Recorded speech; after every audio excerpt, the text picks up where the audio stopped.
Hello, Mr. President. How are you? I'm good, thanks. How are you? I'm doing great. Good. My name is Bridget Todd. I'm from Richmond, Virginia. I'm a faculty member at Howard University. I teach English. Are you? You Yes. look like a student. Oh, thank you.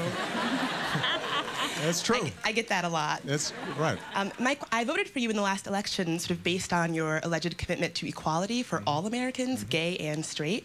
And I wanted to know where you stood on Don't Ask, Don't Tell. I know that you've mentioned that you want the Senate to repeal it before you do it yourself. My question is, you as the president can sort of have an executive order that ends it once and for all, as Truman did for the integration of the military in '48. So I wonder, why don't you do that if this is a policy that you're committed to ending? But first of all, I haven't mentioned that I'm against Don't Ask, Don't Tell. I've said very clearly, including in a State of the Union address, that I'm against Don't Ask, Don't Tell, and that we're going to end this policy.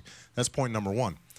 Point number two, the difference between my position right now and Harry Truman's was that Congress explicitly passed a law that took away the power of the executive branch to end this policy unilaterally.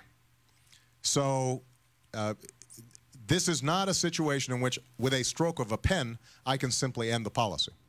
Now, having said that, what I have been able to do is, for the first time, get the chairman of the Joint Chiefs of Staff, Mike Mullen, to say he thinks the policy should end. The Secretary of Defense has said he recognizes that the policy needs to change. And we, I believe, have enough votes in the Senate to go ahead and remove this constraint on me, as the House has already done, so that I can go ahead and end it.